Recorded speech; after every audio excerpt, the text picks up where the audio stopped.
Well, hello and welcome to the unofficial Unreal Engine podcast, where we talk about all things Unreal Engine and also making friends while at the market. I'm your host, Alex Coulomb, and with me today is a very special guest I've been excited to chat in depth with for a while. Welcome to Matt Workman. Hi, Matt. Hey, how's it going? Thanks for having me. You are a very busy person, I must say. We can compete. We can start like sharing all the different hats we're juggling, wearing hats, juggling hats, and see who's actually busier. It's probably pretty close between the two of us. I think you win. I'm pretty sure. So, guests of the show might remember we got to have a little sneak preview of hanging out with Matt during the season 2 finale, and now we have a full episode just to dive into his remarkable career and the things he's interested in and all the fun Unreal Engine stuff. But before we get into all that and find out, what was Matt like as a kid? What's he want to be like as an old man? All those fun questions. Be sure to like, rate, subscribe, all those things Jacob usually says. And we are going to start with our word association. Matt, are you ready for some word association? No, but let's go. Let's go A for it. totally reasonable answer. I'm also going to change one of our questions because when we had Corey on, I got the wrong answer for it so many times. It's like, okay, this question has to be changed. So you'll be the first person to receive a new version of one of these questions. But Oh, here we go. okay, okay. Word associations. You can say the first word that comes to your mind, first phrase, no pressure. Mhm. Home. I'm thinking of the town I live in, but I don't want to say. We could say Massachusetts. I There live you in go. Sure. Massachusetts or Yeah. Boston. Work. Unreal Engine. Food. Ooh, Korean. Nice. Travel. Seattle. Fortnite. Oh, UEFN. Virtual production. Unreal Engine. And lastly, Unreal Engine. Hmm. You say Unreal Engine as well. Just an Unreal Engine-y kind of day. I'm wearing the Unreal Engine hat. That's when it comes Yeah. out. Yeah. Oh yeah. The swag is so good. Some slightly longer form questions. How do you take your morning drink? Tea, coffee, smoothie, whatever it might be. I was coffee for a while. I thought I needed it, but like it turns out like I didn't. It was like my regular diet was kind of just screwed up. So once I got my like kind of regular diet, I just have water Oh yeah. in the morning, just straight hydration. Been didn't have any coffee all of Unreal Fest, and I haven't been having any caffeine lately, really.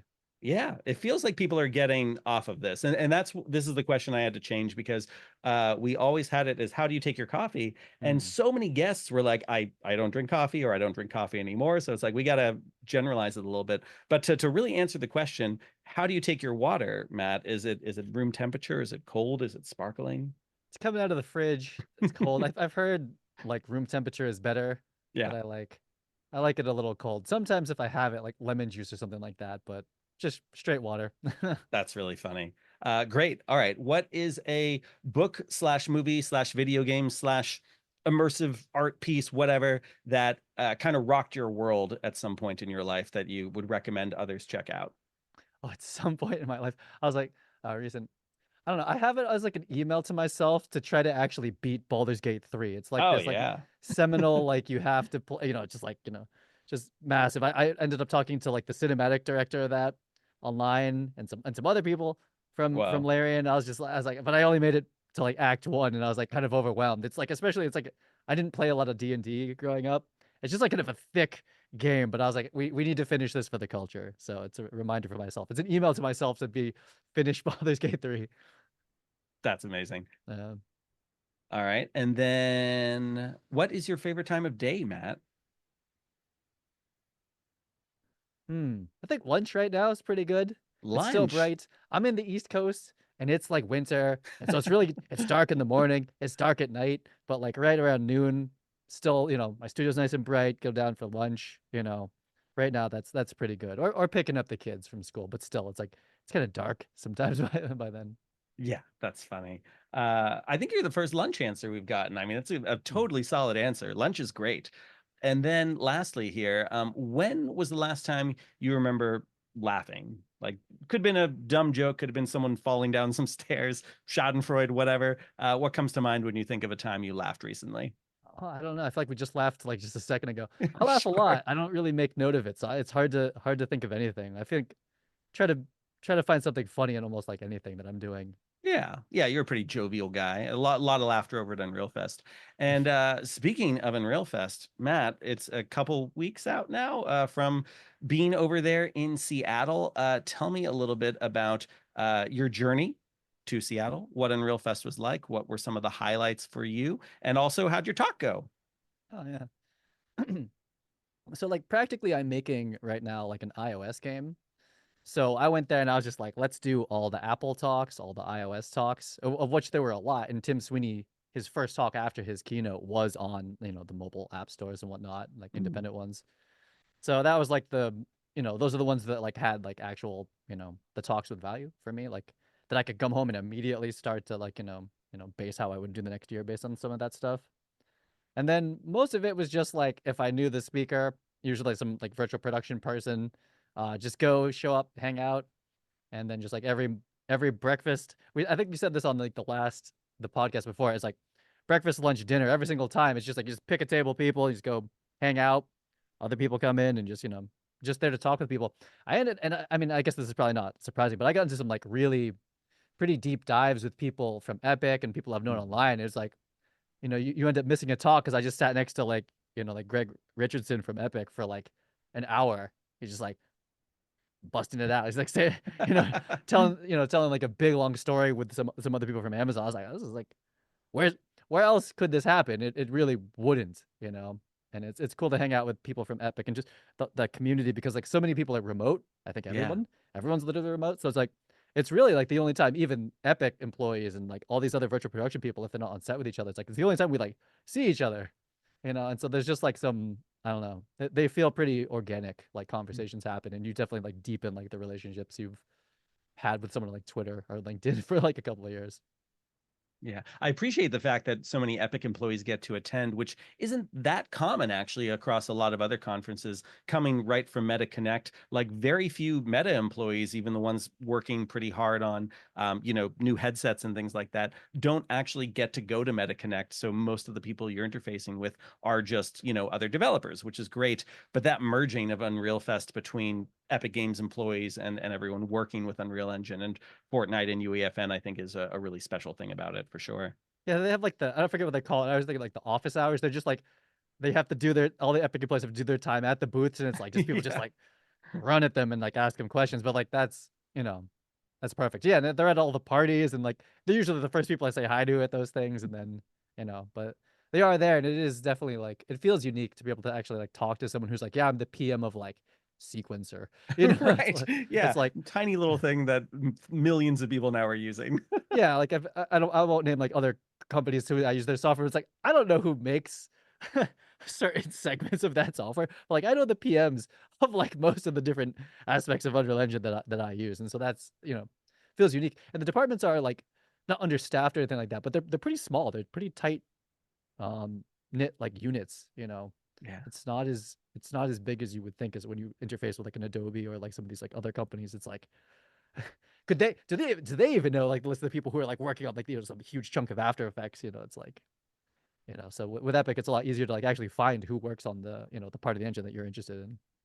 Yeah, yeah. It feels like no matter who you talk to from Epic, you're gonna find some really fascinating part of what they're up to at Epic Games that they work on. Like even someone who's like a lowly like QA tester or something like that. If you start actually talking to them about what they're actually doing QA testing on, especially some of the newer features that are experimental, I mean, all those jobs sound pretty awesome, and I have so much respect for everyone who's helping to build this beast of an engine.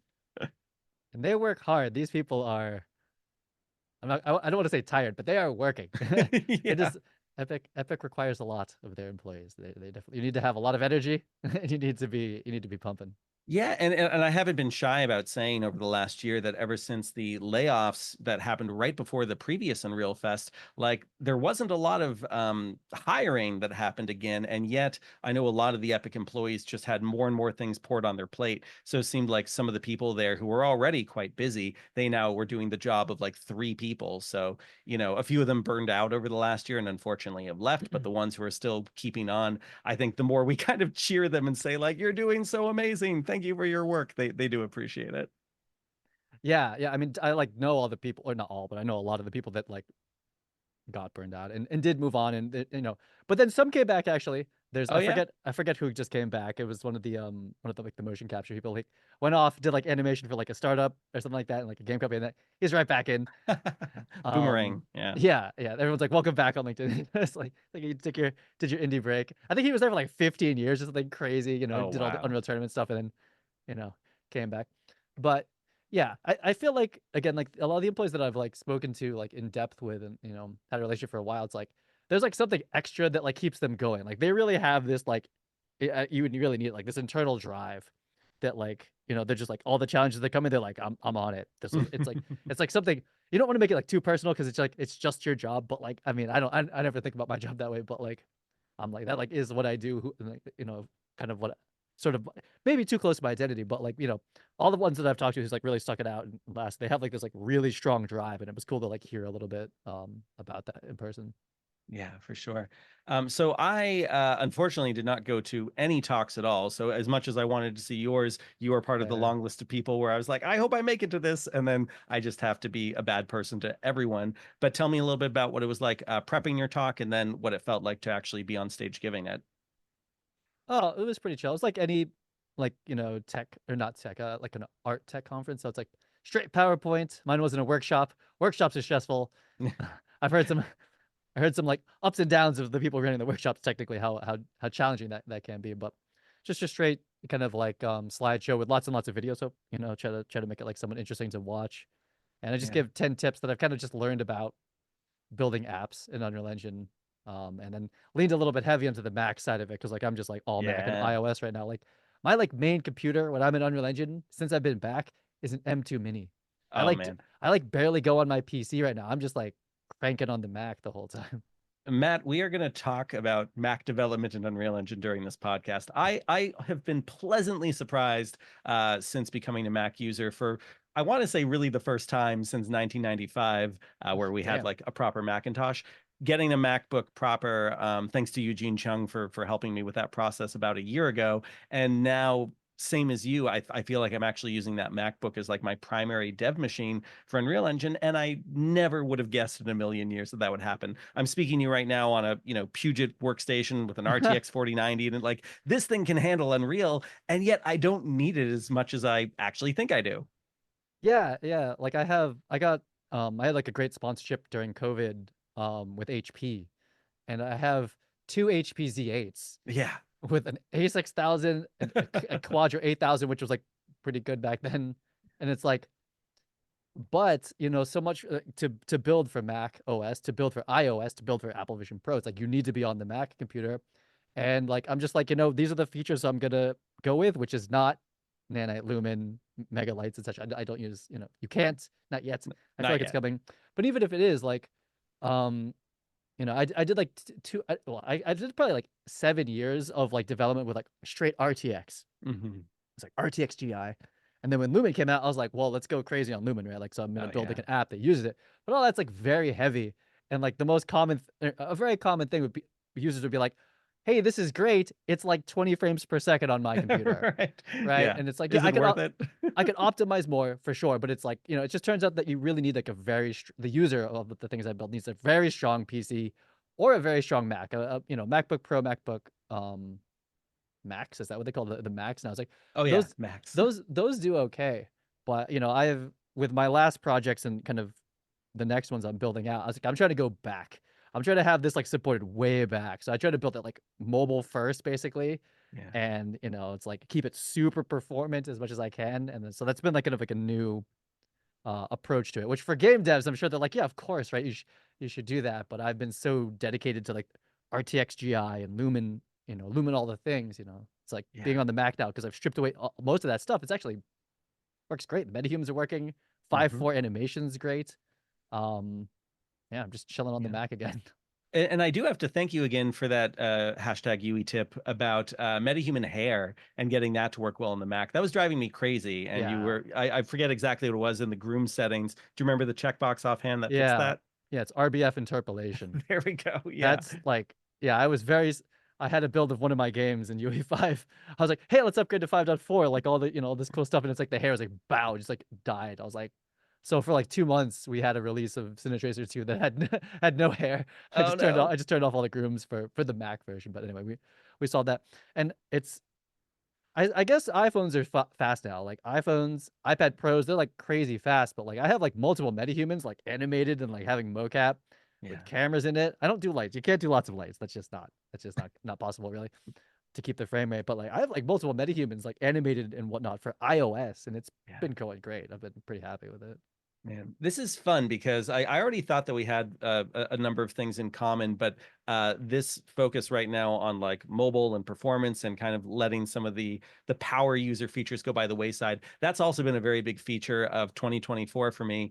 Most of our client work is like meant to be super photorealistic and using all the latest greatest features. But then we did have a VR release in the Quest store this year that needed to use metahumans and like needed to be so performant. And based on that, we're like, you know what? There is something kind of nice about the wider audience you can reach by making everything more performant and letting Lumen and Nanite and yeah, Mega Lights and all these exciting features fall by the wayside, or at least making them very optional for like a separate desktop version. Yeah. So yeah, I'd say like everything we're up to right now as well is very much like how do we optimize the hell out of this and make it run well on mobile, make it work on Apple Vision Pro, make it work with a phone, and it's a fun challenge and I think very satisfying just because there's a much wider audience out there. Yeah, and it's simpler. Like the levels I put together, because like when it's PC, I'm like, well, my PC, we could cook up like a big scene, lots of systems running.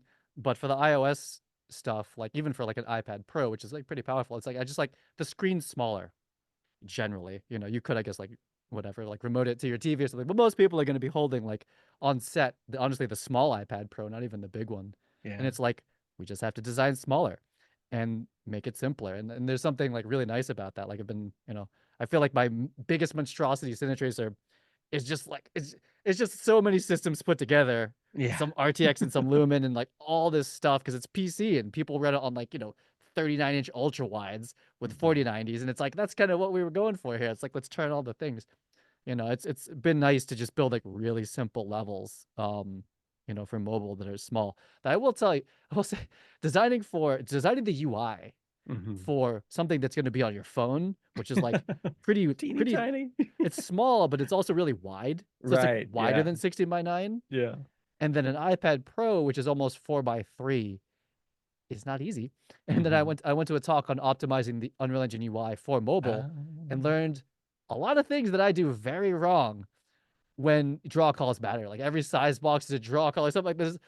I took notes. There's like all these things like where like on mobile, like the draw call count of your UI starts to like actually add up like really quickly. PC, it's like doesn't that not usually a problem, but for these things, it's like you have to really design like super optimized and responsive for just horrible aspect ratio changes.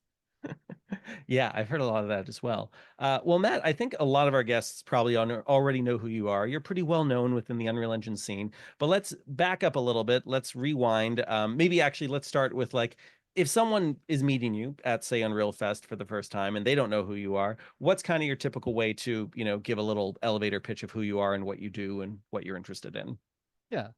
So I say that I make apps for the film industry and Hmm. I build them in Unreal Engine 5.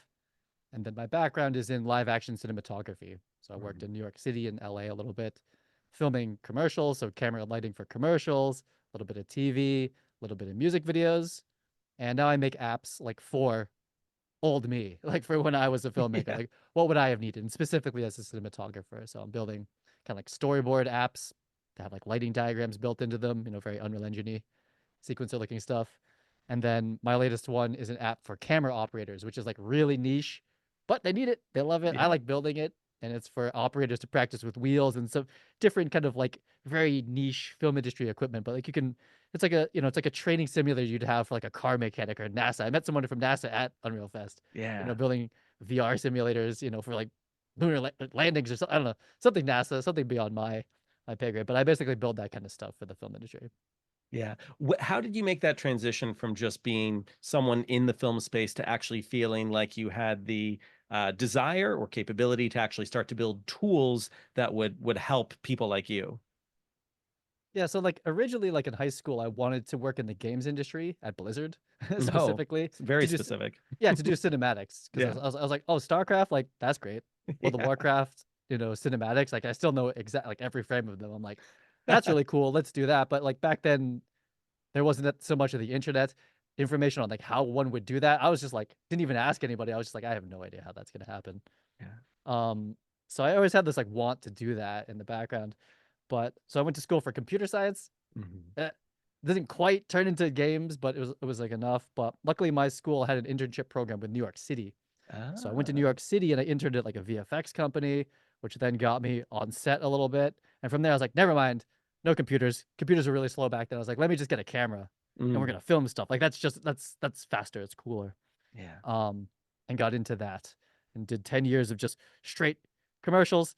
I feel like on the film industry side of stuff, this is a long time ago, but was known for like my DSLR stuff. Like we were really early with the DSLR, shooting videos for like Diddy, which is a topical topic at the moment. Like 50 Cent, we just like a ton of music videos and all that in New York. We were like the first wave kings of that and the Reds and all that. Um, but I started to get into like VFX commercials because I was like, hey, I still like 3D. I like an awful lot.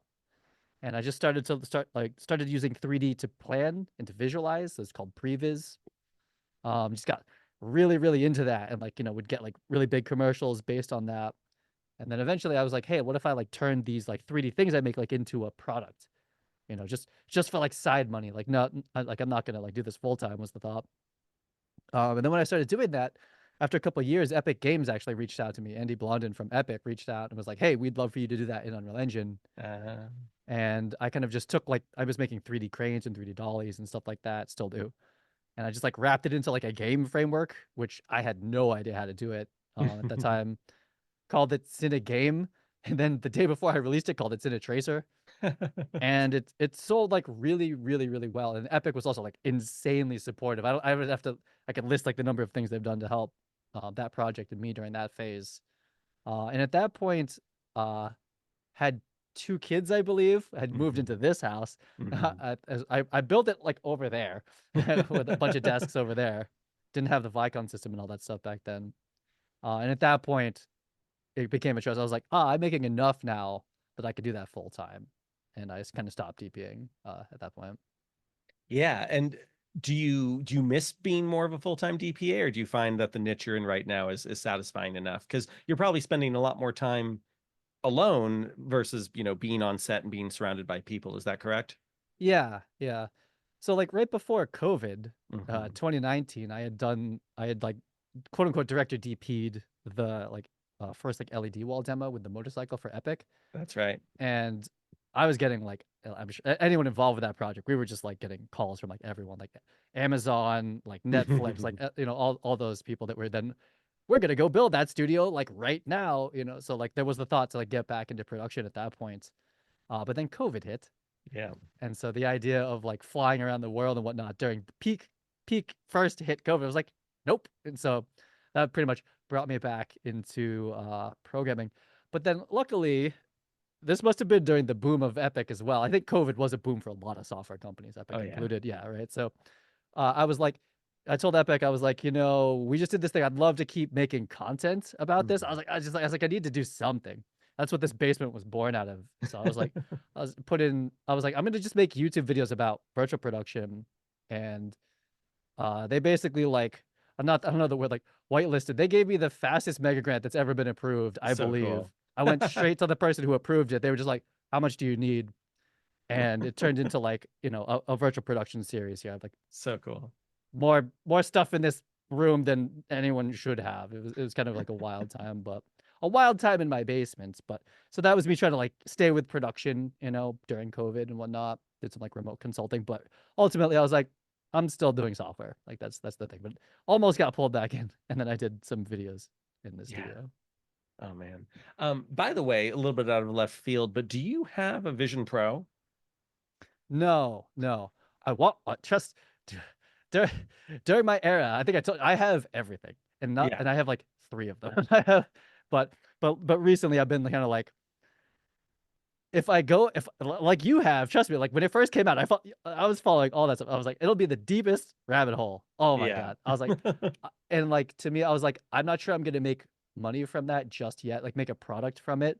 But yeah, I really, really want one and want to build for it. But I'm building an iPad OS is like Hey, that one I can sell, that one can make money, that can sustain itself and then AVP. So I want to go live in that thing though.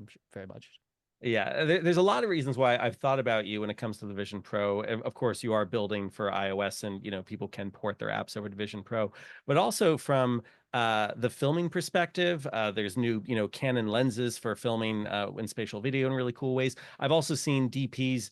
I think even bringing over iOS apps like Canon Connect or something like that over into Vision Pro, so you basically get like a giant live Mhm. view of what you're filming in the moment. Like there's like all these cool little hacks just on the filmmaking side of things.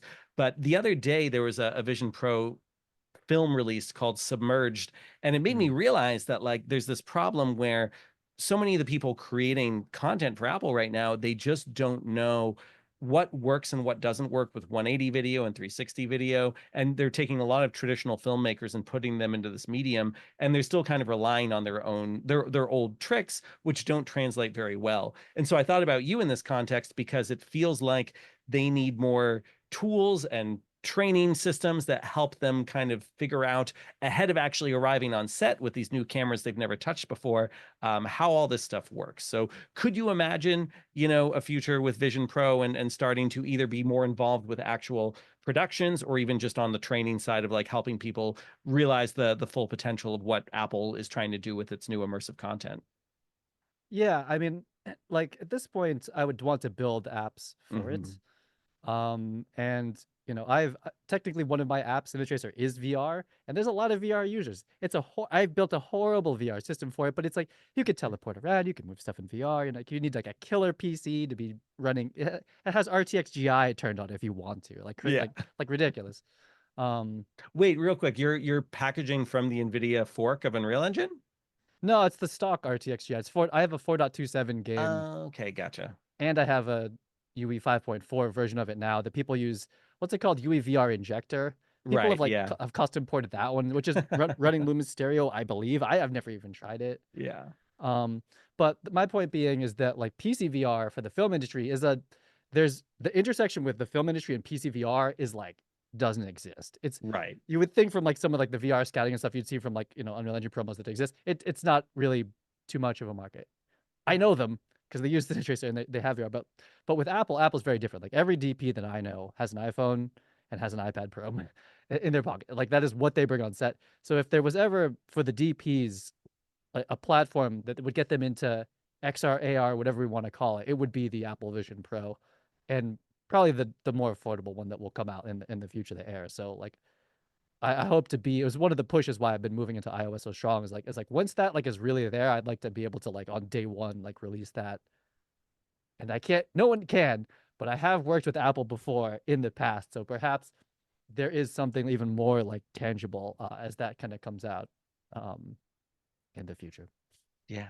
As someone who knows much, much more about filmmaking than I ever will, how do you feel when you hear about these reports like, oh, 28 years later is coming out and Danny Boyle is like using an iPhone instead of a red camera or whatever? Like, does that seem like a gimmick to you, or is that a testament to like, oh no, phones are actually getting to a point where with the right lenses and all this other equipment, they actually are these really amazing tools for filmmaking in general?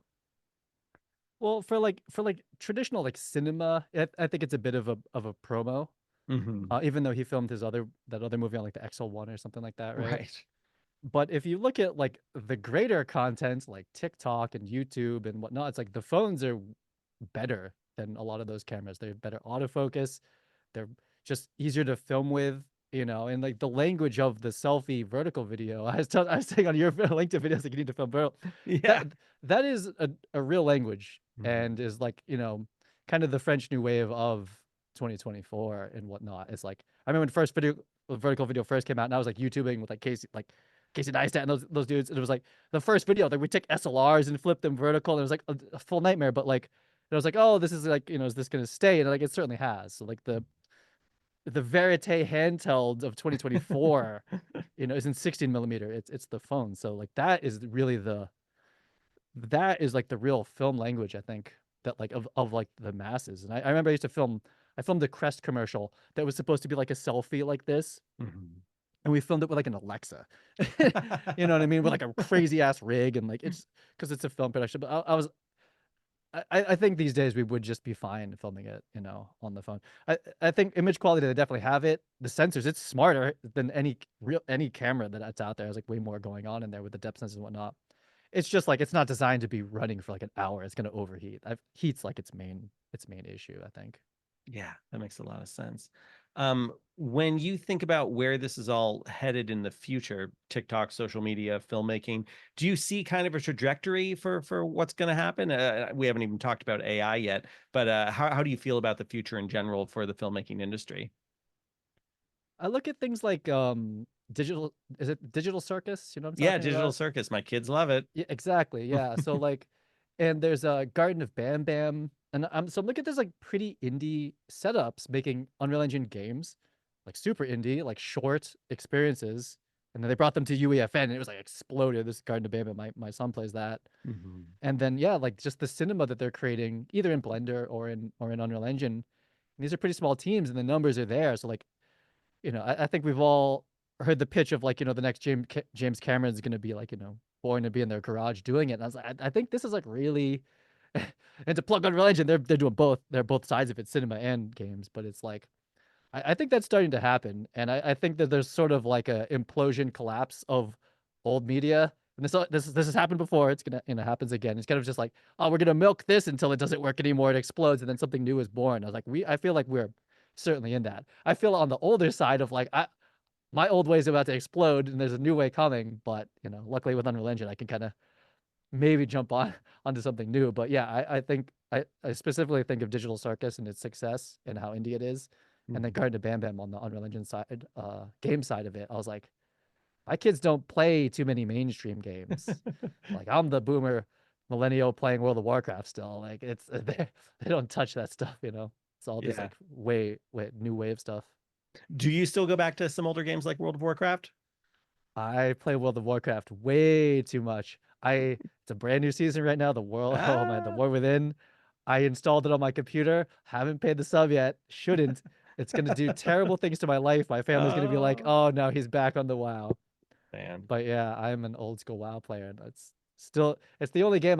Y- People were mad about microtransactions and stuff like that. I was like, when I'm playing WoW, I'm paying a monthly subscription. I pay for the expansion, and then you're paying in-game WoW token. I was like, we spend way too much money on that game. But yeah, but Wow. yes, WoW. Yeah. Hey Wow. man, like I said, it's a game. I got into like the entertainment just because I like the World of Warcraft cinematic, and it's still compelling to me. Yeah. Well, let's talk a little bit about scheduling. So again, we're both very busy guys. There's any million number of projects we could be working on at any time. We've got a wife, kids, we've got all sorts of stuff going on. First of all, how do you carve out time to be like, you know what? I'm going to spend 2 hours playing World of Warcraft, or I'm going to play World of Warcraft until I'm done. And maybe it'll be 30 minutes, maybe it'll be 7 hours. Oh yeah, well yeah. So what was it? I reached an extremely high rank in Unreal Engine like a year ago. That was bad. That was bad for the company. That was bad for the family. We shouldn't do it. But I'm addicted. I don't know what to say. But Ah, I for a while, I used to live stream a lot, mhm. and when I first started doing Unreal Engine, I live streamed because I didn't know what I was doing, and there was like a pretty active Unreal Engine developer community, and literally people come on the chat and tell me stuff. They'd be like, "You should use data tables." Like I don't even know what that is. Like Right. it's just I streamed like all of like the first stuff I built, and I'll do phases of that. It was like really strict. It's like I'm gonna get up, we're gonna do it like these hours, record it. And I'm making content constantly, or I was. So it's like, let's cut content from the live. I mean, the content that we're doing it right now, you know. But these days lately, um, I pretty much try to like get up and like do a couple hours, and then I'm off doing something. Like my wife, she's a photographer. I'll go assist on like one of her shoots, Oh, and then I cool. have two kids. There's always like a doctor's appointment or something. So like it's these days I have to be a lot more fluid with my schedule. I can't just be like, oh, we're gonna have this like perfect chunk of time. It kind of just doesn't work that way for me because well, both I and my wife work from home, so we're able to do that. I mean, if I worked at a job, I would probably not be able to do that, or so I've heard. Um, but I'm a lot more flexible now, and as long as I'm like putting in the hours, at least something every day, just Mhm. at least it's a couple hours a day, I'm pretty happy. But in the past, I was very rigid about like this perfect chunk of time. Like no one messed with me during that time, but with children, that's harder to accomplish. I think. Yeah, yeah, you become a little more flexible. I feel that as well. Now, usually in the what's your favorite time of day question, we usually get like dusk, sunrise, things like that. And that also gives us kind of a sense of if people are more of a morning person or a night owl. You answering lunch, we're still a little bit in the dark about that. Are you an early riser? How late do you tend to stay up? What's your average sleep schedule? What can you share about that? I, on my own, like if I'm helping with like the kid, my kids need to get up like early, go to the Hmm. bus. My wife usually manages the mornings, but if I am to be part of that schedule, that was like kind of like up at 6. Otherwise, I would get up at 7 and they're already Hmm. gone. And try to go to bed by like midnight. And if I'm like being like a good adult, I try to go to bed by like 10, but it usually Hmm. doesn't happen. I usually get like something like midnight.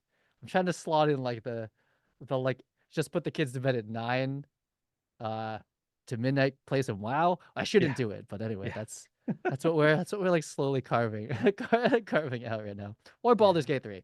Or Baldur's Gate Right. 3. You'll get there. Yeah, and I'm also asking these questions because I'm always looking for tips on that stuff as well. I feel like a lot of times I don't get enough sleep, and part of it is I'll do like a little bit of revenge video gaming where it's like, oh man, I can't believe I worked like 17 hours today and it's midnight and I have to be up at 7. And like, yes, I should go to bed, but it's like I'm gonna play Astrobot or whatever for like a little while just so I can tell myself that I did something purely recreational that day. And then I wake up the next day and I'm too tired and need to find caffeine or something. So it becomes a vicious cycle.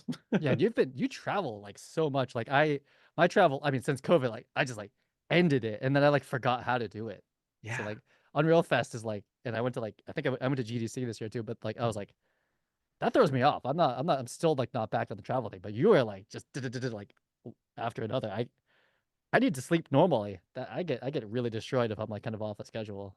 Yeah, and I feel like I'm about to level up with this travel happening next week because it wasn't too bad, going San Francisco, Seattle, 3 hours behind, it's okay. And then Hmm. going back to Florida, and that was helping to ease me back into the East Coast time zone. But now I'm Right. going over to Belgrade and Serbia and Vienna and Yeah. Berlin, Germany, and like that has much more potential to throw me off. So we'll see what happens there. The interesting thing too was I was across these three conferences, and I had one person from the Agile Lens team, Marshall, who was with me for the first leg of MetaConnect and SVVR and Unreal Fest. And then Dante on my team was with me for Unreal Fest, and then Halcyon in Orlando. And usually I don't have companionship as much when these trips are happening, but they Hmm. did make me realize that I am just wired in a kind of bizarre way because we would be doing the same things and I would see when they were like done and tired and like needed to go back to the room and take a break. And I'd still be like, oh, but there's these like 4 other events we need to do. And they'd be like, are you on cocaine? What's happening? But it's just something about me that really is like, I'm probably like a super extrovert who is just always trying to feed on the energy of more events and more people, like a vampire. But it seems to be going pretty well so far until inevitably I'll burn out and then, not be able to work for 3 years. We'll see. Yeah, it definitely give off the energy in a good way though. I think in 2019 I had some of that, but like these days I'm just like I like coming home. I am a home person right now. I'm Yeah, just gonna hop on my Mac, it's cozy. animate a couple metahumans and push it to what's it called, the test flight. Yeah, test flight. Like I'm kind of happy with that right now. And even like the shoots that I do photo wise, my wife does the shoots and I help. I was like, we try to keep it like so local. I Yeah. don't know. I don't know, but maybe that's I don't know. I feel like I say oh that doesn't make maybe that doesn't like make that much sense, but I was like I really do not value traveling like I used to. I used Right. to like just like I was like, oh we're going to London for this shoot. That's great. Let's go. It's like but I don't know. Maybe it's kids just getting kind of slowing down. But yeah, Yeah. I'm pretty homebody. I think the only thing I'm going to these days is Unreal Fest, and I don't even Okay. know if I'm gonna go in Florida because it's so Oh, soon. It's so soon, but it's it's in Disney World. And June. Yeah. I was like my kids are like what like. I need to I, hear the venue. If the venue's like in this, oh my goodness. if it's in the Disney World, I was like, okay, we can't not do that. That sounds crazy, but like, but anyway, Yeah. it's the only one I come out for. Like I'm kind of like not that into SIGGRAPH and the GDCs that much anymore. I feel again the same way. We have so much in common, Matt. Like I also for many conferences, I'm kind of a one and done guy. Like I'm happy to be like, okay, now I know what SIGGRAPH, GDC, South by Southwest, what those feel like, and it takes a lot to bring me back. Unreal Fest is also really the only event that I take so much enjoyment of going back time and time again. The Florida question also, my kids were like, wait, Disney World, don't I get to come? Yeah. Now the question though is because Epic Games keeps upping itself and the way we got to take over the Frank Gehry pop art museum, or Mhm. what was it called, like the Museum of Cultural Mopop, Pop or something like something that. like that. Modern pop, I forget. Yeah, Modern pop. The something like way that. we got to take over that at Unreal Fest for the party, and then to Mhm. be like, oh my god, it's Darth Vader's actual suit from The Empire Strikes Back, and it's Aragorn's sword, and it's this very old copy of Lord of the Rings, and the Terminator, and I could go on and on, the Death Star. That was bonkers that we just had like a private opportunity to view all that. I would not put it past Epic Games for Disney to actually be like, yeah, we're going to take over like Cinderella's freaking castle or whatever for the I party. And I yeah, I could I think the collab of Epic and Disney, and they're putting out like their first like big thing together. I was like, that's probably worth going to. That's yeah. probably that may not happen like ever again. This is two interesting companies coming together, and Epics are the best. I don't know. I've Yeah. been to. I feel like I've been to like all the other ones. It's like, Mhm. but there's are like especially cool. So yeah, we might have to like actually show up in in June. Sounds like a good one. Yeah, yeah, and from what I heard, I don't. I think it's okay for me to say this, but what I'm hearing is that the call for proposals for the June Unreal Fest is going to go out like in a couple weeks. Like we're probably going to be getting these surveys. Like, what did you think of Unreal Fest Seattle? Also, by the way, would you like to submit I mean, proposals for Unreal Fest in June? it's relatively soon, right? So yeah. Yeah, it's moving really quick. Oh, and I wanted to go back to an earlier thing you said. One thing I fundamentally disagree with you on is you had said that giving a workshop or like a live lab, that's more Mhm. stressful to you than a talk. I feel exactly the opposite way. This was the least stressful Unreal Fest I've ever had because it was the first one where I wasn't giving an on-stage talk that was Mhm. being recorded. I feel so much pressure if I know that something's going to be going up on Unreal Engine's YouTube channel. And I like Yeah. I was telling my friend Kevin, he's like, what are you afraid is going to happen? It's like, I guess the stress stream version of it is I'm afraid the video gets posted on Unreal Engine's YouTube channel and the top comment is something like, this is what an idiot would watch or something like that. So I feel so much more pressure to like get those talks right. Whereas the Mm. live labs, like it's just for those 30 people. And like we can fumble over a couple Yeah, things. what We're going to happens there answer stays questions. there as well, right? Yeah. Yeah. Yeah. So I gave 3 live labs or was part of 3. Wit was Yeah. leading one about Unity. June was leading one about AR. I led one about the configurator templates. And Mhm. that felt like totally relaxed. And I would have been stressing out much more if I was giving a talk on stage like you were. Yeah, I guess I'm talking more about like the prep because it's like literally I'm like putting together a PowerPoint and talking through the PowerPoint. Whereas I heard from Nick Justitian who ran the motion graphics one. Yeah. I won't go into all the details Uh, of it, but it was like there was a lot of crashing and like I don't even know if miscommunication is the right word of like what version of Unreal Engine should we be using? Like 5.5 has new. So I didn't have any of that. And so like he showed up, I met him, he was like, I gotta go back to the hotel and fix all this. Like so he had like a whole day of like, I'm not going to any conference. He had to fix all of his, his his workshop because it's like a live Unreal Engine project. It's game development, in a way, right? Like yeah. I was like, I finished mine like 2 months or two, not 2 months, like 2 weeks earlier, and then that was it. I didn't Yeah. have to do, I didn't have You're to all do set. anything. I just had to get up there and talk it. And like you, I talk a lot. It's not a problem. Like if someone just was like, "Hey, this is live to like everyone and Unreal Engine," I was like, "Okay, whatever." Like I'm pretty used to that. But the workshops, there's just a lot of technical stuff that like if it goes wrong, it's like you got to go back to the hotel and work this out. So Yeah, and I in meant that some side. cases you can cover for that stuff. Like one of my favorite things about live teaching is that you do get pretty good at pivoting. Like if something is crashing or something's going wrong, you just find a way around it. Last year when I was giving a MetaHuman workshop at Unreal Fest in New Orleans, I had done a test beforehand with my own like Nighthawk router to make sure that all the live link data was going to transfer, and it Mhm. worked. But I didn't realize that as everyone else came in, that I needed like more ports set up. Like it was going to work Mm. for one person, but only one person at a time. Not Corey 12. Strasberger's workshop like had all that set up and all the live link data came through correctly. I didn't properly prep, so everyone wasn't able to get the live link data, but I had like backup files where it's like, okay, here's something that's already pre-imported, and that was okay. Mm. The other mistake I made during the workshop was I had listed it as an intermediate workshop, and I just assumed everyone coming would be intermediate and will have used MetaHuman Creator before. But I had Yeah. so many people, like I'd be like, okay, everyone, let's open up this map and hop into this. And I had people being like, wait, how do you open a map? And I'd be like, oh man, like we're trying to do more complicated things, but there's people in here, like you don't want to ignore them, but this isn't the workshop for you. So that's a little tricky. Yeah, the workshops are wild too because they just like there's only 30 seats Hmm. and like 3,000 people coming, so they just sell out like instantly. But there's no like I don't know how to put this. There's no merit to who Yeah. gets. There's no system to it. It's just like who showed up first. It's kind of just like yeah, that makes the the audience sort of like random. It's just hard Yeah. to say like. But that being said, when I went to the Corey's workshop, Xanadu's workshop, Mhm. I was like I actually knew like almost everyone like in there like to some degree, and I was like, oh, these are the people I would have thought. Yeah. Yeah, I it's was true. Yeah, that's a good point. I think there the was a lot animation of mocap, a lot of animation mocap people and virtual production on that side of stuff. And Corey's workshop, they smoothed it out because I know Juan and a bunch of the people who produced that one from at New Orleans and then produced it again. In New Orleans, they had like 5 mocap stations at once. That's when the Wi-Fi gets all screwed up, and it's like, oh, no yeah. one's. I'm like, am I connecting to yours? Like, so for the Corey, they're just like, we have one performer. That's it. Like, not not 5, all at once in the same room. So they sorted that side of it out.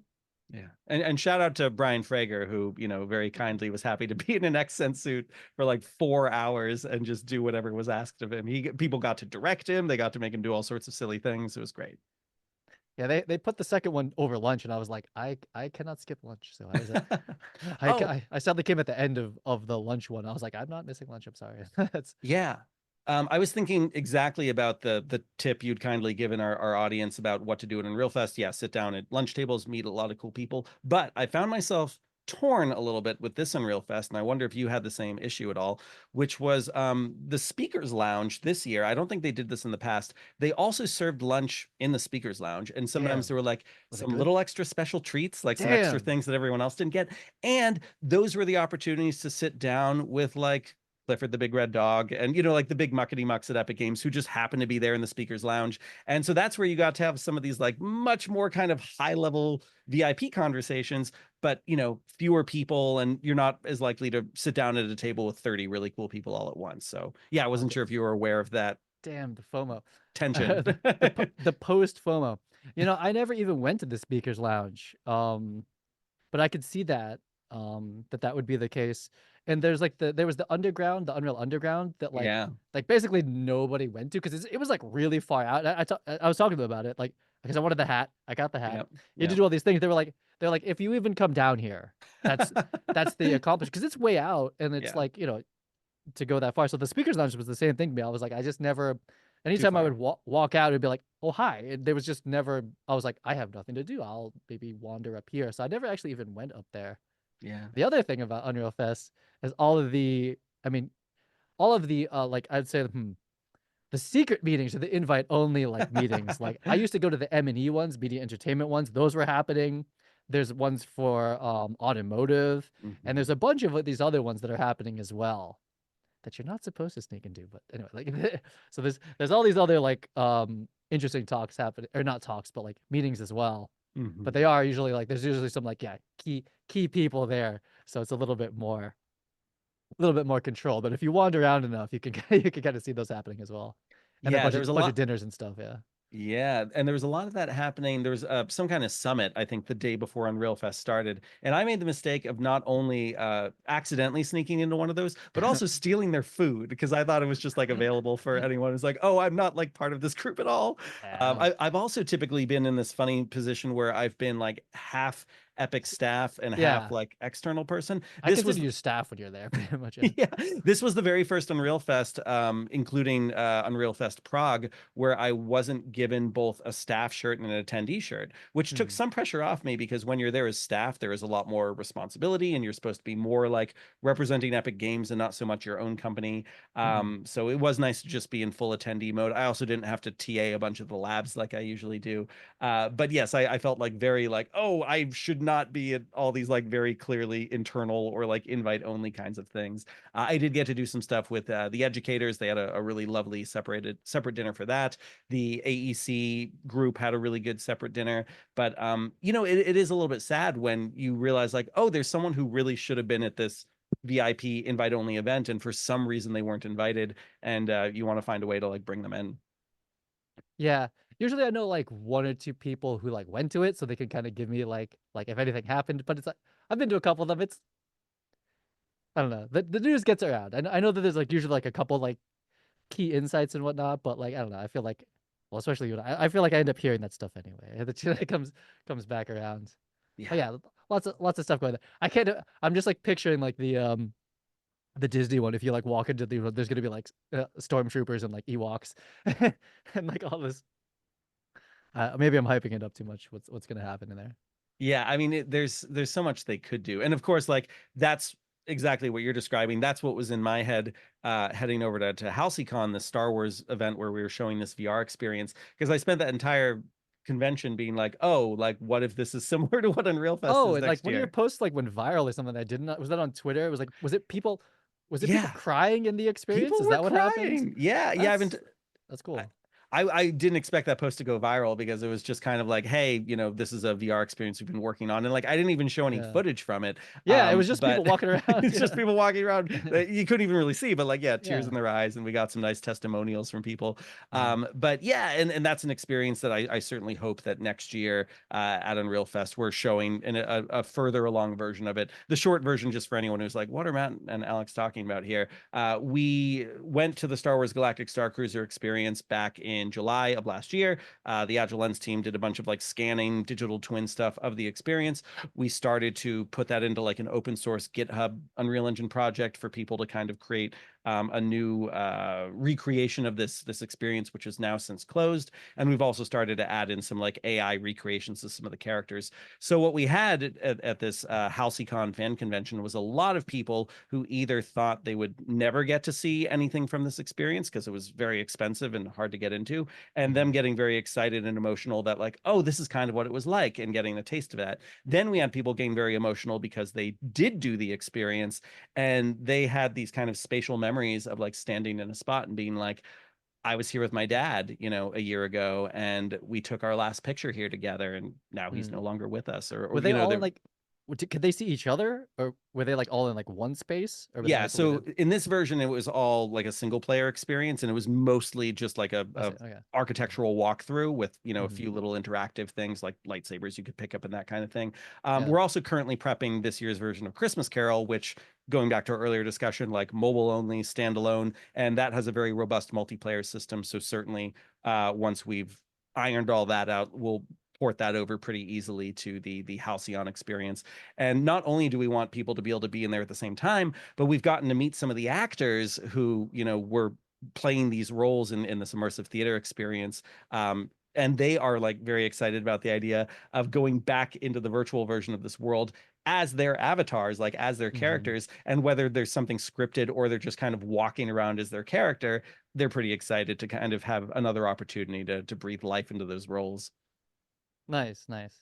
And you have Yeah. this metahumans. You're doing like like volumetric capture. Or... Yeah, it's all metahumans. Oh, We metahumans. well, and here's the tricky thing too when it comes to like making the characters is these actors would swap roles. So you had characters like Wraith Cole and Captain Kevin and Sammy and whatnot, and sometimes you'd have 10 different actors who would play each of those roles, and they would swap and bounce around. Oh, okay. So Huh. my Wraith Cole is a very different Wraith Cole from a lot of other people's Wraith Cole.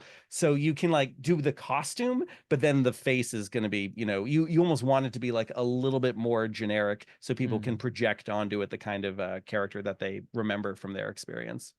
That makes sense. That makes sense.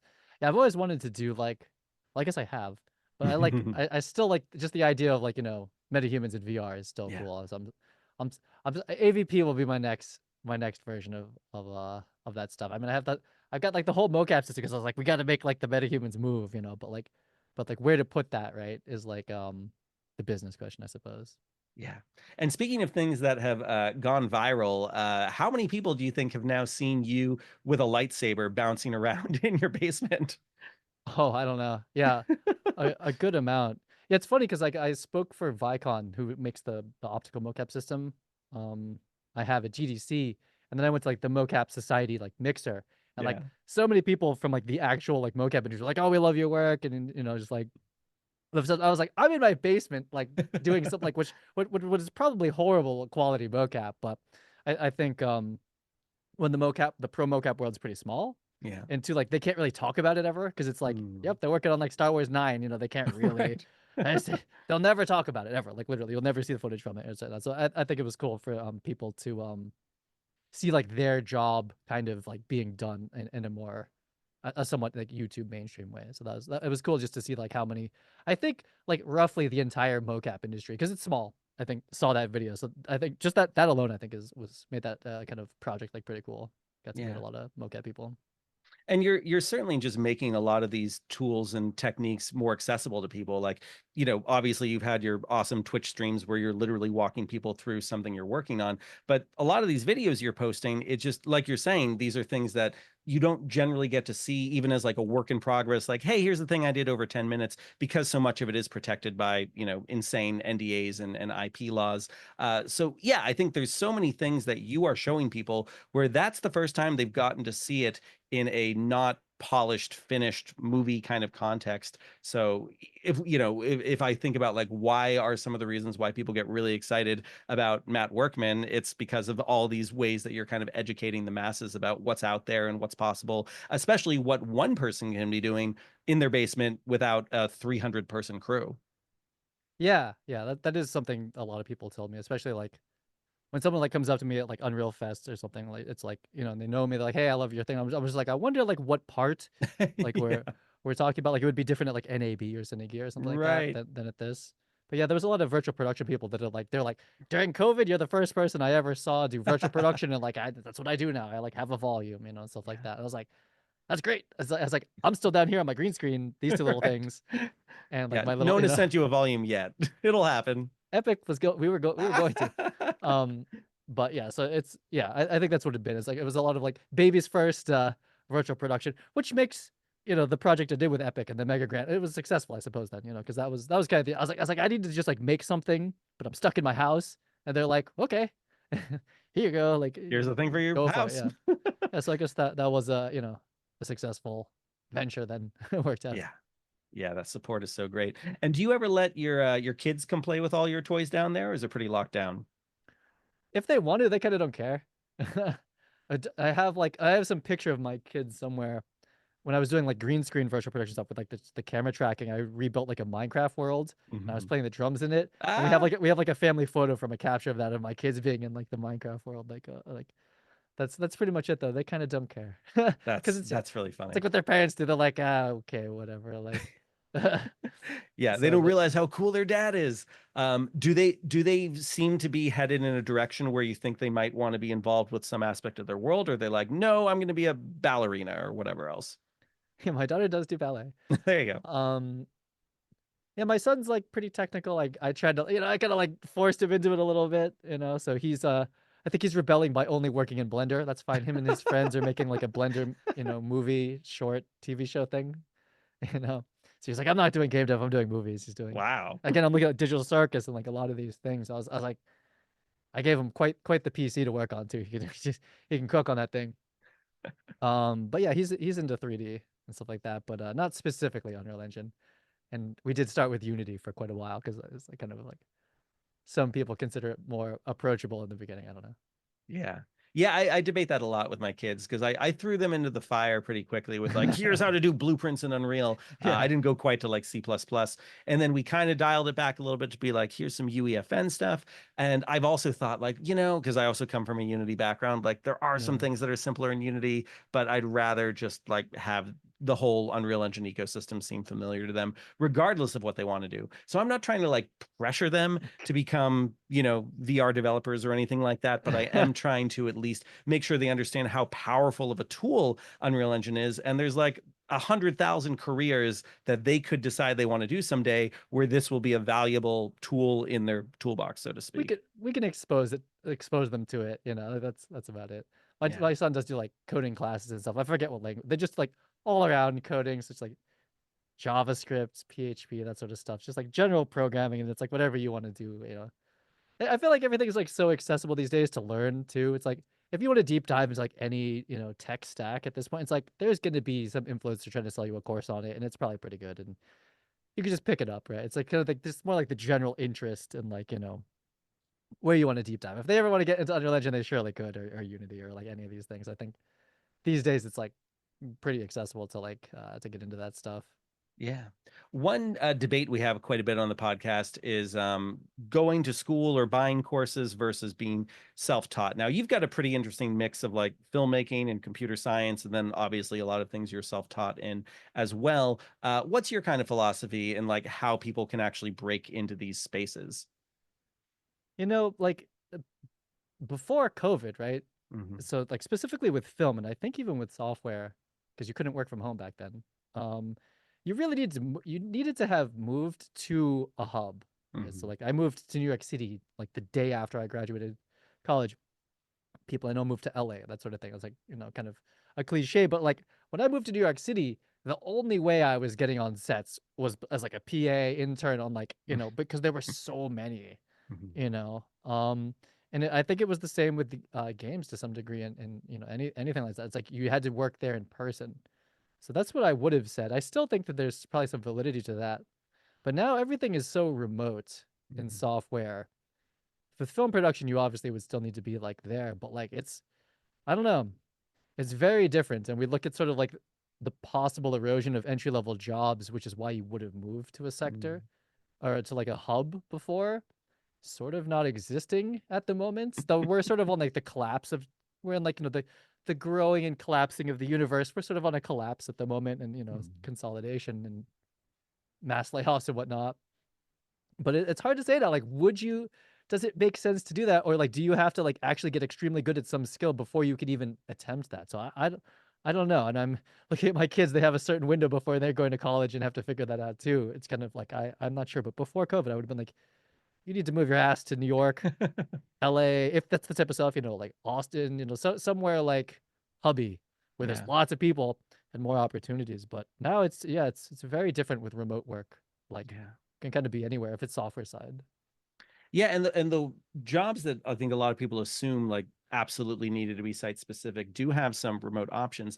I remember a video you made a few years ago where I think you were acting as like a DP or something for the shoot from I think your home where there was kind of a raid going on. There was kind of this do you remember Yeah. the video Yeah. I'm talking about? Yeah. Yeah. I think that was like the a recreation of the Osama bin Laden operation. That's right. Yeah.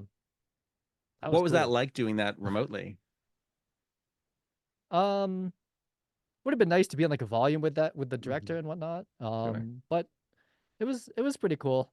And like, I've only done like these like kind of small like remote projects, but like I look at like Epic and they're still remote. Like Yeah. everything they build.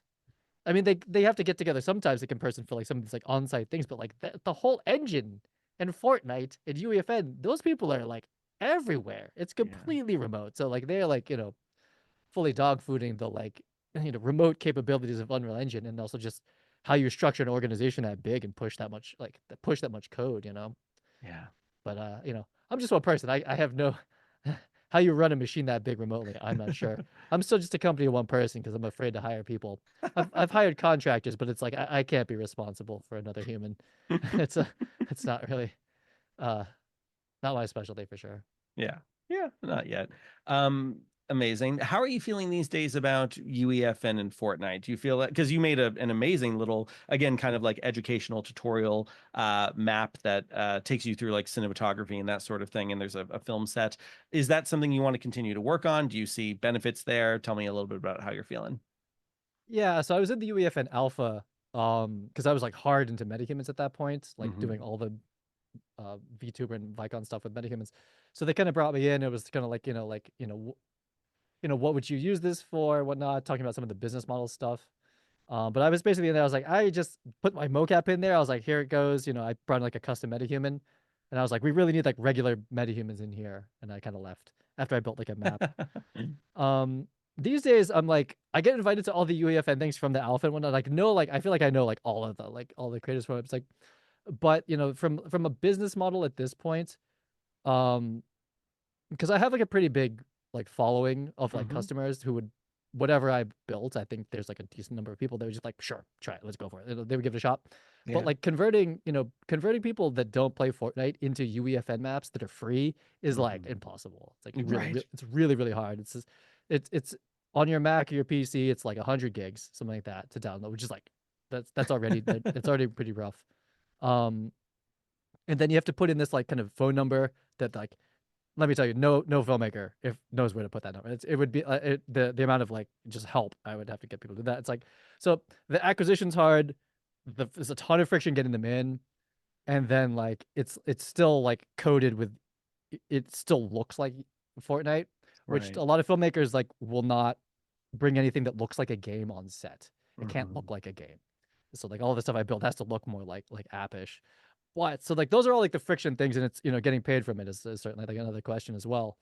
But the platform itself is incredible. It's like the Hmm. most incredible thing I've ever seen.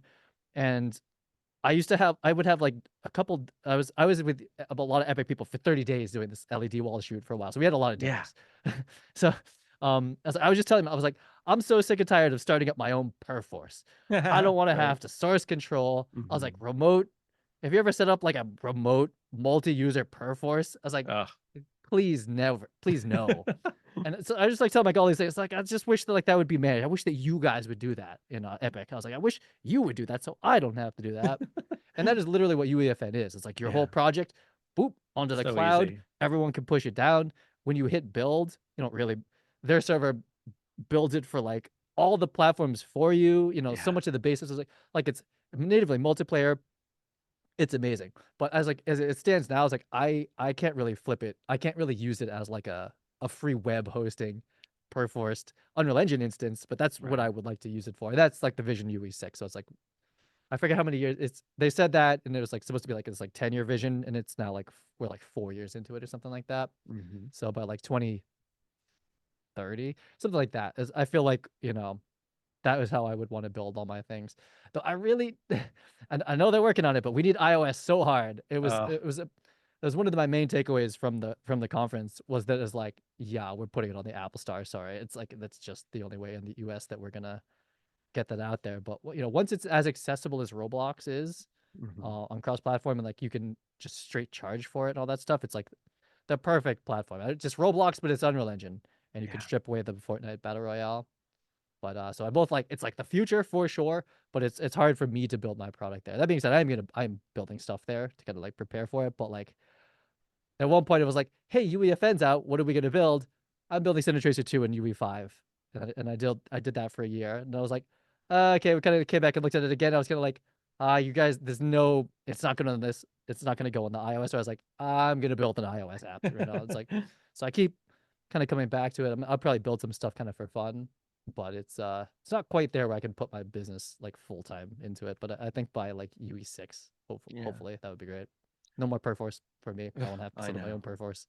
Oh man. And I hope some of that, especially the source control system over there, I want to see more of that make its way over to Unreal. I mean, thank goodness we now have UEF and metahumans over in Unreal. That what a long time coming that was after. Oh yeah, I know it's like kind of we kind of do, They kind of but like, yeah, the the parentheses are there, but I downloaded them. Not really. I don't think they're like really here yet. yeah. Yeah, with the source control, I like forget if what's public and what's not. Mm, But yeah, something's cooking.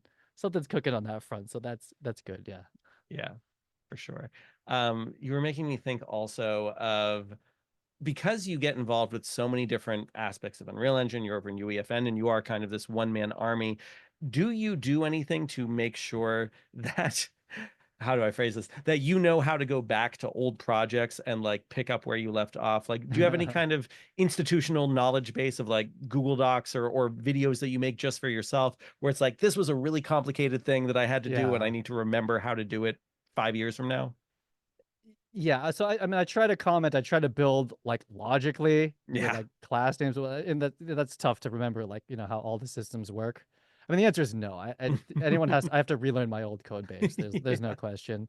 But a big goal of the last 2 or 3 years has been to get everything onto UE5, which Mhm. sounds obvious now, but I come from an Unreal Engine 4 background where like all my projects are 4.27 Yeah. and they're live, so we're not live updating them to 5, it's not to still, I'm never going to, that will always be 4.27. Yeah. But all my new projects all basically have something to do with the film industry. They all share very similar assets, even the Mhm. UEFN ones, and they're all UE5 based now. So, and they're pretty much, I think they're all 5.4 now. I'm not going 5.5 any soon. We're gonna Yeah. stay 5.4 for a Not while. yet. Yeah. I'll probably, I kind of skip versions. I'll probably skip 5.5 and maybe 5.6. We're gonna see if there's anything worth it because I need stability for iOS. I was just like, let's not even like. Yeah. I'm not even using any of the new features for the most part. Though there were some improvements for iOS, I guess, with 5.5. But like, anyway. But the goal has been to get like all the latest projects, which I have like 4 right now. It's like they're Mhm. all 5. They all share similar assets. Even some of them share similar components. I design everything in components and interfaces, and I can share those around, and I kind of can build them up like individually. So that's how I try to keep like all these projects together. And UEFN as well. Like I build all my sets in UEFN grid. So Mm. even like, which is like 512, 512, 384, power 2. So Yeah. when you snap, it's 248, 16, 32, 64, 128. It's not base 5 or base 10 that UEFN works. So all my games since UE5 are actually built like they're Fortnite. Um, and a lot of the ways that I build the control rigs and the sequencer stuff is actually also very Fortnite as well, because like sequencers are one of like the only things you can like actually do in Fortnite right now, UEFN. Yeah. So they're all kind of secretly UEFN centric. Mhm. But UE5 obviously we can do much more. So just try to keep all the projects UE 5.4, but kind of like understand like how they would convert into a UEFN. Though UEFN's about to have scene graph, which is about to absolutely destroy and rebuild how Unreal Engine 5 works from the ground up. It's going to be way more like Unity, way more modular, less inheritance. So that's going to be a rough one when it's scene graph verse in UE6. That's going to be we probably won't even recognize it. It's going to be Yeah. very different looking. Yeah. Wow. To throw out a wild prediction, I'm trying to get this from a few people, based on intuition only. When do you think we're going to see UE6? 10 years from when did they start talking about it? I don't know. It's like 2030, something like that. You think 2030? All right, we'll say 2030. Yeah. We'll check back in a few years, see how What is it now? we're doing there. 24? It's 24 I right mean, now. Yeah, I and feel like that's about right. my instinct has been that we're not going to see 5.27 the way we made it to 4.27, and maybe it'll still be the same amount of time. What did they do, like um 2 a year, something like ish, they're something doing like about two a that. year, Yeah. yes. So actually, yeah, that's a good point. Like there's no way we'd make it to 5.27 based on just the rate things are going right now. um but yeah, Who we'll see. knows? And I wonder if it's going to be like scene graph or something like that, that is like the nanite lumen equivalent of like, here's the big overhaul of what we're doing to make Here, this a new release. this is not. We love Unreal Engine. Let me tell you, my entire life, Mhm. I do get slightly concerned right now because I was like, wow, the modeling tools are so good. These last updates, I had breakfast with Kieran Ritchie, who just is an epic, and he worked the last year on 5.5 skeletal mesh editor. Now he's going back to control rig. Is he going to control rig? No, he's going retargeting. Mm. Um, I'm starting to do a lot of my workflow almost entirely in Unreal Engine. Mhm. So it starts to get a little bit interesting when it's like, oh, I model everything in Unreal Engine. I UV it here. All my assets are U assets. They're not Mhm. even. You can technically like GLT that GLTF them out or FBX them out, but like they're pretty U assety. I was like, Mhm. oh, my entire workflow is happening in Engine, Mhm. which is a little bit not concerning, but it's something to think about. I was like, wow, I really can't do any of this outside of this ecosystem. Mm. It's like, and the pricing models change, and so like my studio doesn't get hit by the pricing model changes too hard. But I know a lot of studios that did, Oh yeah. that have like, they're like all of a sudden we want to be paying, they want 30 seats of the new commercial license. It's like that's not a lot. That's a lot of money. Yeah. Um, but if you're used to paying Maya commercial licenses and stuff, it's like on par, and Unity's as well. Hmm. But like, yeah, because like the old model, which I don't know, things move faster as what's the old model, but it's like you kind of build everything in Maya or Blender, and you can put it Hmm. wherever.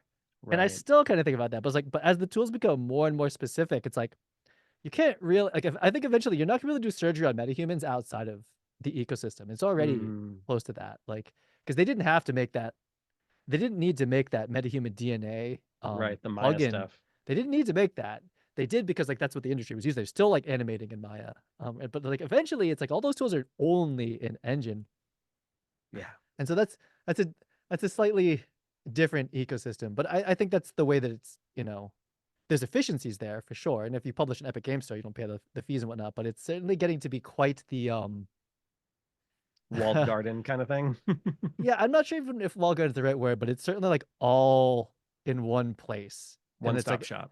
yeah, because like, not that I see this ever happen, but like, when the Unity runtime fee happened, it was like, hey, I'm taking all my stuff and we're gonna move it to Godot. It's like, I don't think we're moving anything from Hard. Unreal Engine to Godot.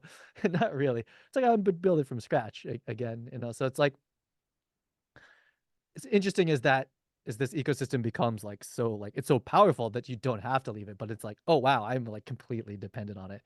Which I think is a good thing. It's like, because like if I wasn't going to build it in Unreal, if we were going to build it, if I was going to go rebuild my tech stack in Unity, I probably would have to build it very differently anyway. So it's Right. not like I'm coming along. But anyway, it's a good thing, but it's also this other, it's also like, I've never been, I was like, oh, I could literally do everything in one app. That's never even been a question that would be possible before, unless it was like Notepad and you're like a programmer, or something. It's like, yeah, I don't need any other program. I just need Xcode or whatever, but like, but yeah, it's that ecosystem is getting very strong and interdependent on itself. It's like you can't really, you're not gonna, I feel like you will not be able to even properly do Unreal Engine development out, like there's no part of it that you would go external for, which is new for sure.